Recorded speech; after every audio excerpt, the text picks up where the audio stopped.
Hey, just wanted to show you a couple things if anyone's curious. This is about using FastTags in FastAPI, thanks to some work that Danny has done.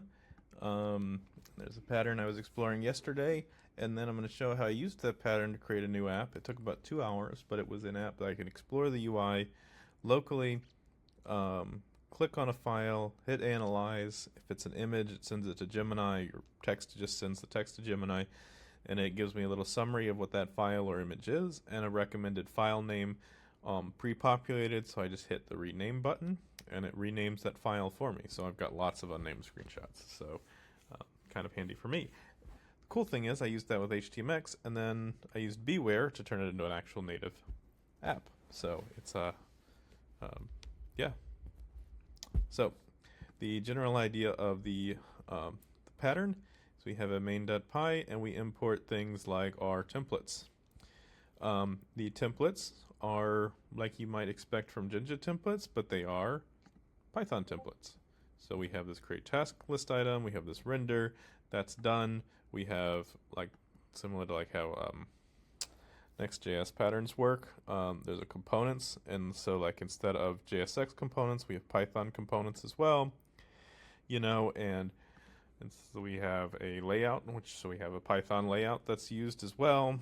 And we have, instead of CSS file, we have Python data classes that we use. And so you can see here that we use this web component. These would be like what they call the props, which are just arguments to that component.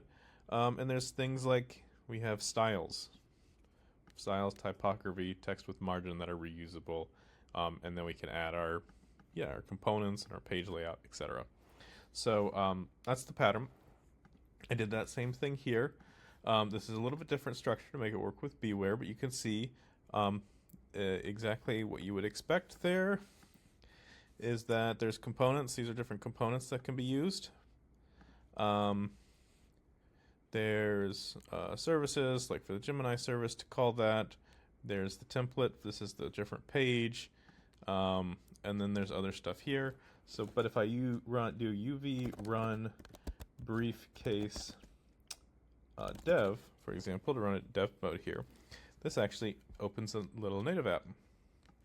So this native app, I can go to my desktop folder, I can scroll down, you can see the UI is not amazing.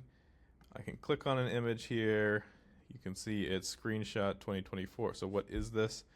I can analyze, and it gives me a screenshot of task management software. It looks like exactly what it is, and it says this is the recommended thing. I hit rename file, that is renamed.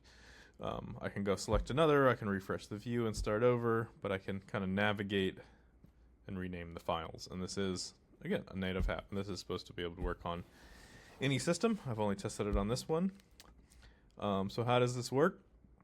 To make this HTMX FastAPI app work there's two things. There is the app, which you'll see here is on the app on startup.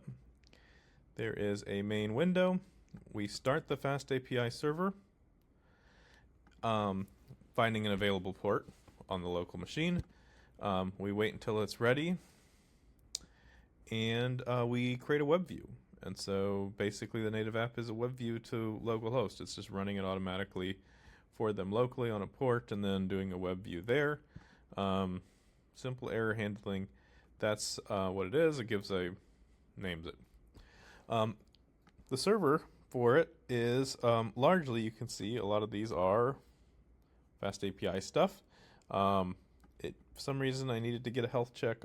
That might not be necessary anymore, but you can see that largely this is just FastAPI stuff. Other than kind of at the bottom here, we have some stuff like find free port. So it starts with 8,000. It tries to find a free one on whatever machine it's on. It starts the FastAPI server, just using uvicorn run for that. And there's the server manager. That's, starts the server in the background thread here.